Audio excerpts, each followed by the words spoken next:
and welcome. You're watching NewsX and I'm Vaishali Kohli. Now, almost a year ago, viewers, during India's Operation Sindoor, Azerbaijan had openly backed Pakistan. Baku condemned India's anti-terror strikes, expressed solidarity with Islamabad, and even referred to the operation in critical terms. That stance has significantly cooled ties between New Delhi and Baku. But now, the two sides have chosen the path of engagement over prolonged differences. The Ministry of External Affairs Secretary Sibi George held high-level meetings in Baku with Azerbaijan's Foreign Minister Ceyhun Bayramov and Deputy Foreign Minister Elnur Mammadov. This marked the sixth round of Foreign Office consultations, the first such senior-level talk since 2022. The discussions covered strengthening trade and economic ties, energy cooperation, people-to-people contacts, education, and importantly, joint efforts against cross-border terrorism. The two countries have agreed to hold the next round of consultations in New Delhi. This reset reflects India's mature diplomacy, keeping channels open even with nations that differed on critical security issues. Joining me now are my guests, Mr. Himanshu Bhatt, senior journalist, Ambassador Sushil Singhal, former diplomat, Major General Rajan Kochar, geopolitical and defense expert, and Mr. Pramit Pal Chaudhary, foreign affairs expert. I'd like to begin by welcoming you all, and I want to begin with Mr. Himanshu Bhatt. Mr. Bhatt, I'd like to begin with your opening comments on this issue.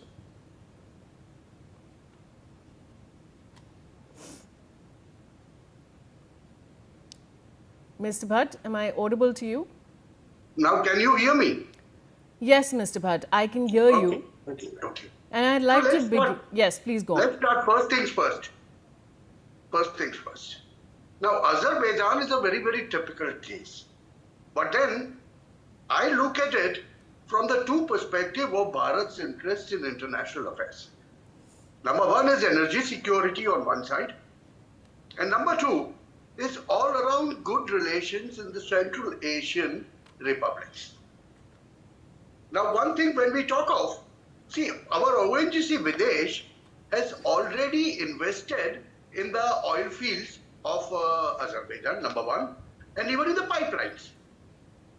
Now, last year around, Azerbaijan talked of Kashmir, talked of terrorism in Kashmir and things like that, which were not in good order.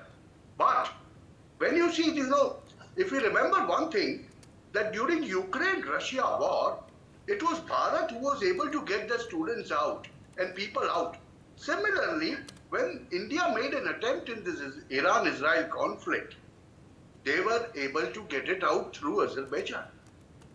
So naturally, a hand was extended and it was taken up by India. Now this diplomatic relationship and Indian diplomacy, whatever we say one thing, let's be very, very sure that this Islamic republics, I'm not mincing my words here, Islamic republics have a very, very good or bad, whatever you want to call it, habits of, at times rhetoric about religion. Even Khomeini had done that. Iran had done that. Always supported the cause of Kashmir in the past. But that does not mean you stop trading with them. You stop being transactional with them. And let me tell you one thing also. See, Azerbaijan's, the way we have relations, relations with Pakistan, Azerbaijan has that with Armenia. There's a long-standing struggle going on. And India-Armenia relations are very good. Our Pinaka are doing wonderfully on Armenian borders. So let's not forget that. But keeping all these things aside, today if we see, when we have a trade of about what, 1.5 billion? And our energy diversification being to 44 countries, I see this step in the right direction that in future world geopolitical order or in the future world, when you want to survive, and if you have to survive without some of the key West Asian countries, nearby Azerbaijan is not so bad. And we have been doing this, the smaller nations have been coming around in and around India. Take the example of Sri Lanka, take the example of Maldives, take the example of Bangladesh has started coming around. Nepal will also come around. Similarly, if people like Azerbaijan are coming around, well, I don't see anything wrong. I'm not mincing my words. And I'm very clear to where our relations stand and what the practicality of it is at the present moment. So let's frame the framework basically to take the relationship forward. What you need to do. Yes. Right. Now, I want to go across to Ambassador Sushil Singhal. Ambassador Singhal, India has taken many intelligent diplomatic stances recently, and whatever said and done, the naysayers may say whatever they like, but the fact is that the stance that India has taken when it comes to the US-Israel war, that has been appreciated, even by senior members of the Congress really, and even worldwide. And when it comes to this decision that India has taken, now the question that I want to ask you is that in your opinion, is India choosing strategic patience over confrontation when dealing with countries that sided with Pakistan? Well, it's a very pertinent question because, normally people want us to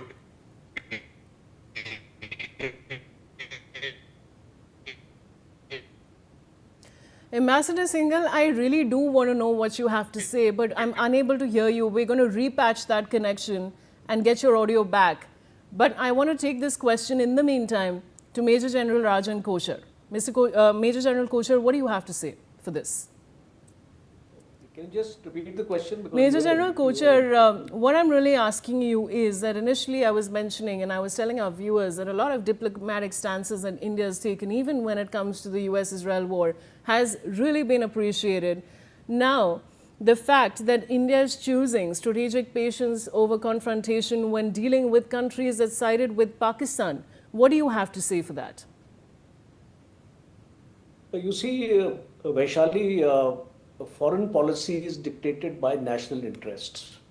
And if you look at our policy of strategic autonomy, which we have been following to a fairly good measure, I won't say that it is outstandingly done, but reasonably well done. And considering the geopolitical environment of the world today and what is happening in West Asia, what is happening in Pakistan, right in our neighborhood, it is extremely important to break the nexus of a one-sided relationship which in context of Azerbaijan. You see, the biggest problem has been, and I tried to analyze this issue as soon as I got your information of doing this program. The biggest roadblock is Armenia. The biggest roadblock is our defense relations with Armenia. It's not only Pinaka, it is the Swati radar missile system, it is also the loitering ammunition we are giving to them. So this defense cooperation is to the next level, and against whom are these weapons going to be used? Naturally, it will be used against Azerbaijan because of the Nagorno-Karabakh war, and it's still an ongoing process. So the foreign policy is built on perceptions today. The perception is that if you are my enemy's friend, then you are also my enemy. And that is why Pakistan has taken advantage of this, built up its relationship with Azerbaijan, and that's why Azerbaijan is very inimical to us. Can you imagine in 2025, I've got these figures in front of me, total bilateral trade is only $400 million. So India imports 175 million, and Azerbaijan imports from India 226 million. So this is peanuts.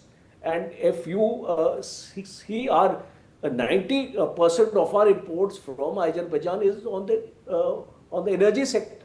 So there is a need now to establish a slightly stronger trade relationship, because it has to be incremental. We don't have a strategic partnership with Azerbaijan, we just have a functional partnership. And we don't even have a transactional partnership. So I think based on our own national interest, and especially when we look at the north-south transport corridor, and we see a passage now into the Central Asian republics and all those, Azerbaijan is a very importantly located country for us. And I think from that point of view, if you see things, and we have much to offer to Azerbaijan, and that is why Azerbaijan has realized that it would not be detrimental for them to have a good relationship with India. Like, I'll give you an example. Russia's weapons and Russian tanks are used both by Azerbaijan and Armenia. Why can't we also do that? If we are giving weapon systems to Armenia, we can open it to Azerbaijan also. Russia is doing it. So this is very important, because you have to take a dispassionate view in terms of foreign policy. You can't be taking sides. And also in the Middle East, also I'd like to end my argument in a manner in the sense that a future, Iran is going to be a very, very key player in the Middle East. So it's important, because Chabahar is there for us, and we cannot have wrong signals going to Iran at this point of time. So it's extremely important for us also to maintain with Israel as well as Iran, because our policy has to be dispassionate. We should not get into the problem of theirs. is what Israel and Iran is having a problem. We should not be concerned for that. We should balance our relationship based on our national interest.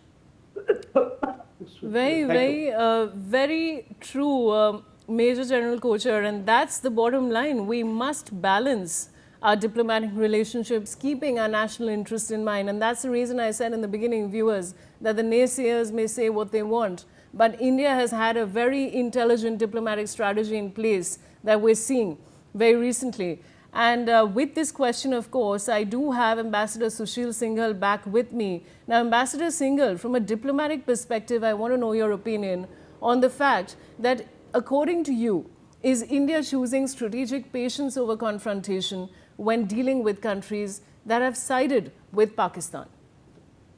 Well, India has been using its principles, strategic patience with the countries, not only who are sided with Pakistan, but in general, if you see, whatever, our Indian foreign policy is based on patience and strategic patience, I will use the term. And we do not work on emotions. I will like to focus myself on Azerbaijan, which the topic is, because when we're dealing with Azerbaijan, sometimes, what happens is that people take emotions that, it's a small country, so we should, we should teach a lesson because they sided with Pakistan. But, we have to be very pragmatic in our relationship. With Azerbaijan, we have a commercial relationship, as other panelists have pointed out. And Azerbaijan has taken a position in favor of Pakistan in last year and earlier also, because they were looking for, every country have their own foreign policy priorities, and their foreign policy priorities were to, to come out with a Muslim ulema, Muslim world, And they thought then, they will have a more importance.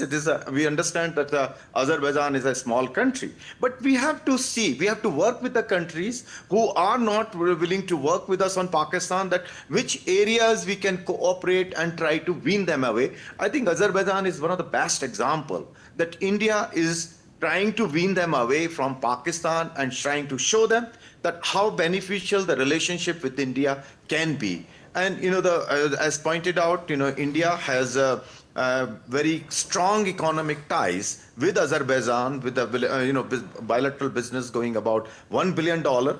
And ONGC Videsh has invested about $1.2 billion in the oil and the crude exploration there. So we have quite a strong ties. And Azerbaijan, from the crude oil point of view, and also from the pipeline, and also the routes which we are exploring, new routes which we are exploring, is very important player.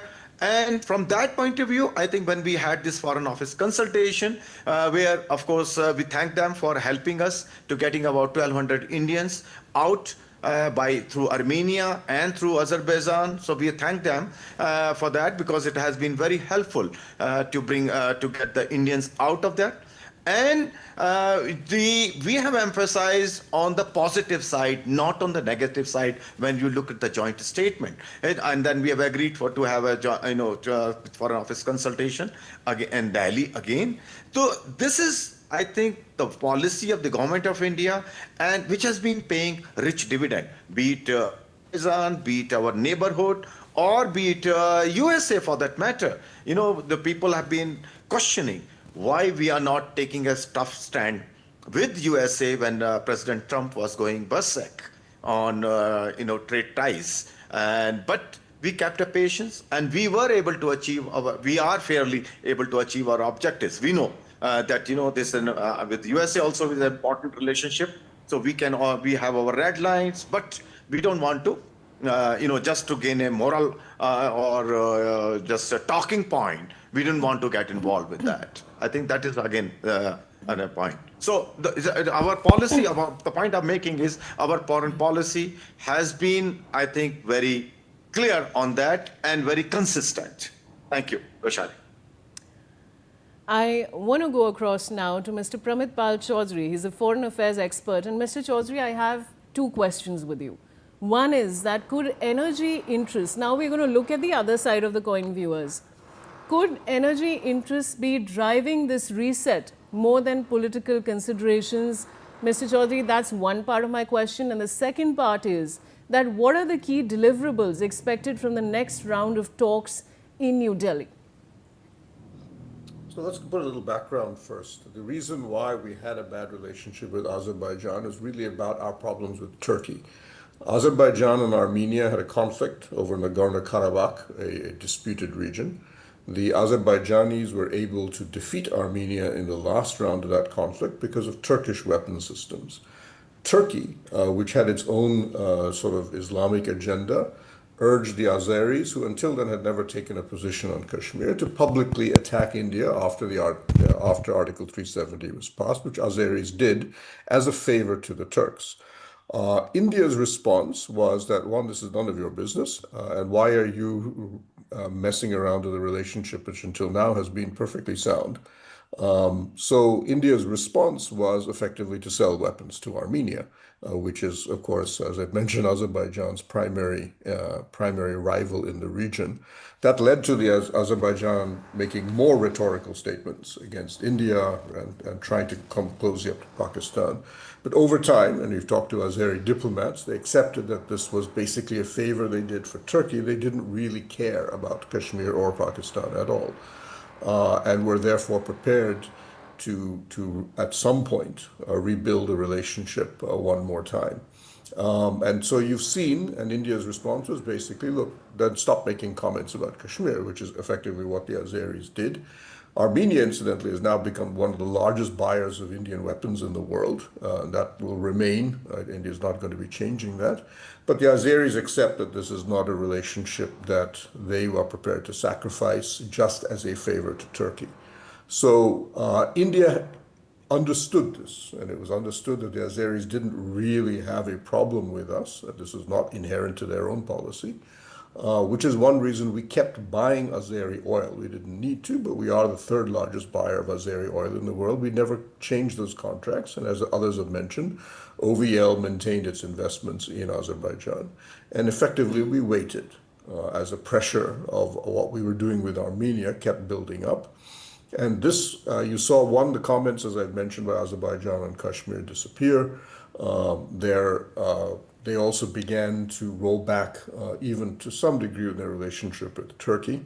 And now, when they offered to help us extricate students from Iran, that gave us the perfect opportunity to resume, in effect, restore our diplomatic status with Azerbaijan and our relationship. We will now probably, another element of this, as you may also know, is Indian tourists, which have become a pretty large source of tourism for Azerbaijan, dried up after their criticism of India in Operation Sindoor. So on a number of fronts, the Azeris concluded this was not a relationship. They didn't have a stake in effect, trying to undermine this relationship. And so nor did India. But India has made it clear a couple of things you have to do, which are largely rhetorical. It's not that the Azerbaijanis have ever supported Kashmiri militants or anything. But once you're prepared to do that, we're prepared to move this forward. And we've seen the Azeris effectively pick this up. And this question of extricating Indians from Iran has been the perfect Mr. Chaudhary, excuse I'll have to or interrupt gateway you, for and both I sides to really do wish that. we could prolong this conversation because, viewers, this is a very pertinent issue that we're discussing today on NewsX, but we're short on time. So I'd like to thank Mr. Himanshu Bhatt, Ambassador Singhal, Major General Kochar, and Mr. Chaudhary for joining me on this discussion. Always a pleasure. And with that, viewers, it's time for a short commercial break. Lots more coming up on the other side, only on NewsX.